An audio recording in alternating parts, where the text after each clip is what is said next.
What's going on, everybody? This is ODC, that's me, and we're back with another action figure review. This is my review of the DC Collectibles Justice League Shazam figure from the New 52. This is his New 52 look. This is an older figure, I guess, if you want to. It's, I think, a couple months old. And I was excited at first for this figure. And then when I saw a couple reviews of it, I was like, yeah, I'll wait it out. Because I am a Shazam fan. He and Batman were the two that I really like. First two superheroes I ever saw were he and Shazam. There was Batman first, then Shazam. My mom bought me these VHS tapes of the old Shazam cartoon, and I fell in love with the character. I was like, oh my god, a little kid that can turn into a superhero by just saying Shazam? I'm into it. I want to do it. So, therefore, I got into the character, and then I think it was Superman after that, and then Captain America before Superman, actually. Captain America was the third, I think. But anyway, enough about me, because it's not talking about me. We're talking about the figure. The reason why I weighed this out is because there's some weird things going on with this figure. He seems more like maybe a release of a 2003 2003 DC Direct figure, maybe 2004, maybe 2005. The point I'm trying to make is an earlier released DC Direct figure. He doesn't even seem like a DC Collectibles figure since they switched over with all the articulation, because he's lacking articulation, and he's lacking some just two strange pieces of articulation, which I'll get to in a minute. But let me set him aside real quick, show you the boxing really quick. Here you go. It says Shazam on the bottom. It's got the peeled back logo from the DC logo. As you can see, it says Justice League up top. On the sides here, you have a nice depiction of a shadowed figure of Shazam. Looks good. On the other side, you have the figure itself. And it says, based on the art of Gary Frank, sculpted by Derek Miller. So, and on the back, you have the entire wave. You can pick up this box set. It's the We Can Be Heroes box set if you want to just pick them up all together at once. Or if you just want to buy them separate, you can also do the same. But it says collect them all, and you got the Trinity up there, and that's it. So let's get the boxing out of the way. He does not come with any accessories. Most DC Collectibles figures don't come with accessories. If they do, it's usually pretty rare. But like I said, guys, these have clear plastic on them in the joints. Now, this, I don't know if this uses clear plastic. To be honest with you, the only way I can know is if I snap the arms off. But I'm pretty sure this is an older mold from DC Direct that they've used. And I don't think that they used the clear plastic in the joints. I think they switched over. Maybe I'm wrong. I don't know, but I'll never know because unless the arms fall off. But this is my first gripe with this figure. He's stuck. His arms can't go any lower than this. Is really, really, really weird. I'm not sure why they decided to do that.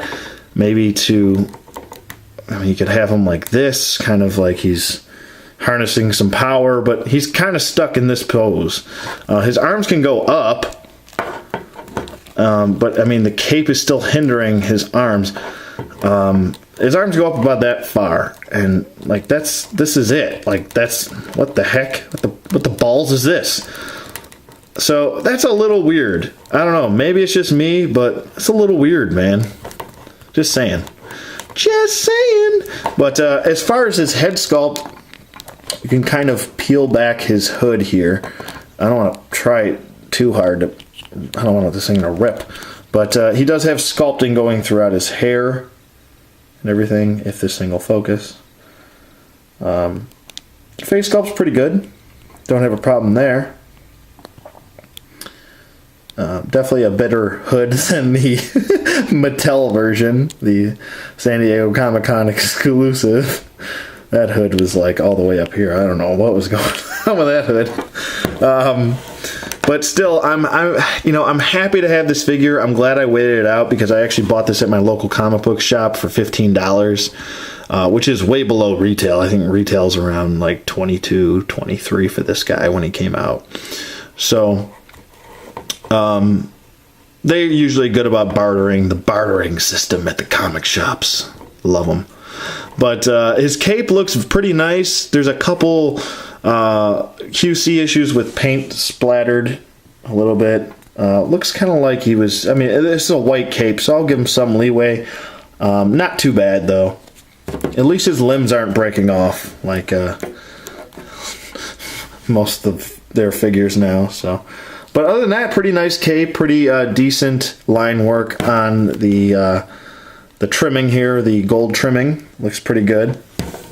As far as his paint detail goes on his chest, this is sculpted, and it's painted with a little bit of white and black. That is black, not like navy blue or anything like that. Don't really have any problems with his paint apps, to be honest with you. He's got pretty clean paint apps. I'll lift up his skirt here so you can take a look. Clean that off. Oh, there's a little bit of red paint on the back, but I mean, you're not going to see that right there. There you go. But other than that, I mean, the sculpting continues from his chest over onto his back here, as you can see there, and including the belt goes almost all the way around. His feet are sculpted. Everything's pretty much sculpted on this guy. He just really lacks a range of motion in his articulation. But as far as his articulation goes, you can move his head. Obviously you can only move his head so far with without the oh my god, hood restricting his movement, or you can see his eyes or something like that. But you can still move the head. It is hindered, so you can't do full 360. As far as his arms go, like I showed you before, it can only go up about this far. He's got a bicep swivel, a single bend at the elbow. He's got a wrist rotation. No waist swivel, no ab crunch, no nothing up there. He does have movement in the legs that go forward and back. No T-jointed hips or anything like that. No upper thigh swivel. A single bend at the knee, and that's it. No ankle articulation of any kind. So, I mean, this guy's pretty much a statue. So know what you're getting yourself into before you buy him.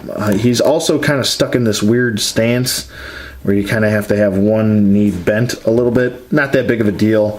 If you're trying to just get this guy for your to finish off your Justice League, I mean, he's probably important to do that, so should probably get him. Like, if you already have the 7-pack, you might as well buy this guy.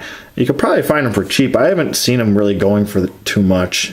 But yeah, the big drawback is his arms don't move down far enough. And I would say lack of range of motion and a little bit more articulation would have been a little bit nicer.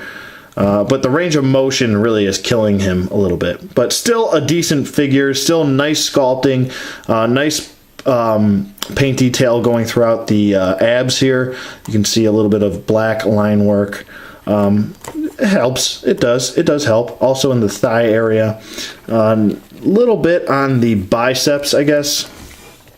Yeah, a little bit on the biceps and on the forearms. So, but other than that, everything's sculpted on this guy. His sculpting looks good. Paint apps look good. Still a decent figure. Like I said, he's just lacking a little bit in the range of motion area.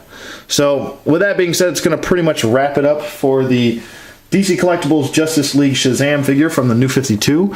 Let me know what you guys think in the comments below. If I had to recommend this figure, I'd probably give him a 1.5 thumb. So, I don't know how to do... There we go. There's a half a thumb. 1.5 thumb. Like I said, I would still recommend him. Like, if you're trying to finish off your Justice League, do it. Get him. But if not, if you're kind of like... I'd like a little bit more articulation with my DC Collectibles figures, then pass on them. So, there you go. Those are my opinions. I'm sticking to them. Let me know what you guys think of them in the comments below. Thank you for watching. I hope you guys enjoyed, and I will see you guys on the flip side.